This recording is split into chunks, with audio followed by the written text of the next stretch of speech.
Chapitre 1. À l'école, il y a une fille. Je crois que je suis amoureux d'elle. Le problème, c'est que je n'oserais jamais lui dire en vrai. Du coup, j'ai décidé que j'allais devenir le plus grand écrivain du monde pour qu'elle tombe amoureuse de moi. J'ai donc choisi d'écrire un livre sur mon endroit préféré, la maison dans laquelle j'ai passé les meilleurs moments de ma vie. Cette maison, elle s'appelle la Gaffelière. En me renseignant sur Internet, j'ai cru comprendre que de nombreux écrivains avaient un rapport assez intime avec ce liquide rouge que ma famille fabrique depuis plusieurs centaines d'années.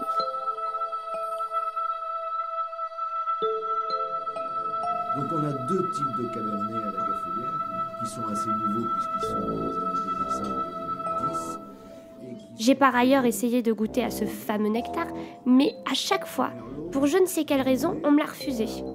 Je me suis consolée plus tard en lisant quelque part que la jeunesse est une ivresse sans vin. Or, moi je suis jeune, donc je suis ivre. Si ma mémoire est bonne, je crois qu'on appelle ça un syllogisme. Bon, la première étape pour devenir le plus grand écrivain du monde me semble acquise. Passons vite à la seconde. Pour devenir le plus grand écrivain du monde, il faut que j'aie de l'imagination. Je ne sais pas si vous le saviez, mais le nom de ma famille, Mallet, est un des plus anciens de France. Il me suffit donc de me balader dans les couloirs de la Gaffelière pour pouvoir me plonger dans plus de 11 siècles d'histoire et ainsi parvenir à acquérir la deuxième compétence nécessaire, l'imagination. C'est très bien d'avoir de l'imagination.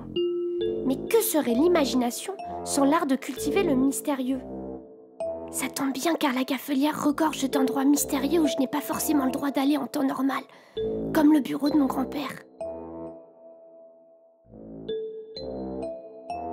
Qui dit endroit mystérieux dit forcément objet mystérieux.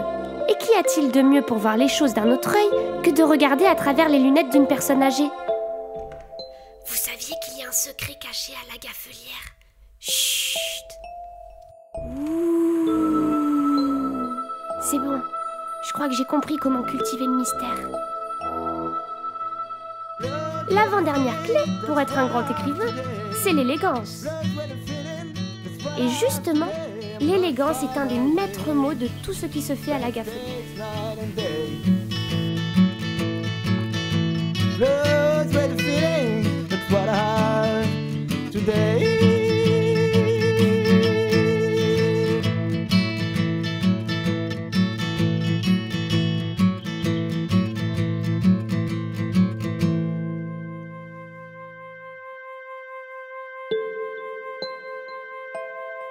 En tout cas, je pense que le plus important, si on veut devenir le plus grand écrivain du monde, c'est de rester un enfant toute sa vie.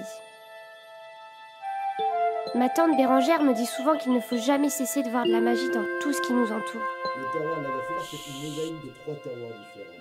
On a cette molasse du Français au sud, Alors même si je n'arrive pas à devenir le plus grand écrivain du monde, je sais que ma famille sera toujours là pour moi. Car chez les Mallet, on a une devise. In arduis fortior. Ça signifie que nous ne baisserons jamais les bras car nous sommes plus forts dans la difficulté.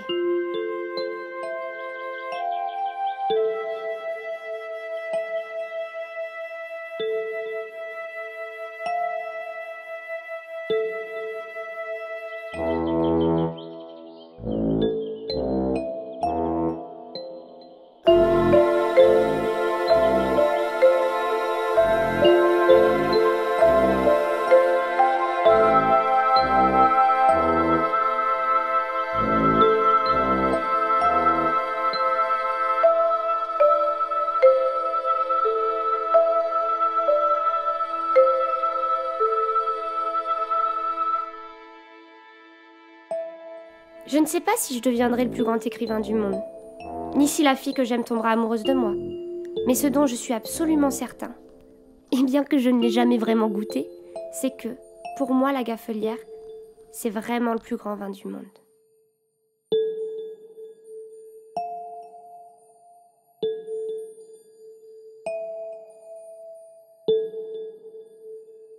Bonne nuit, Ernest!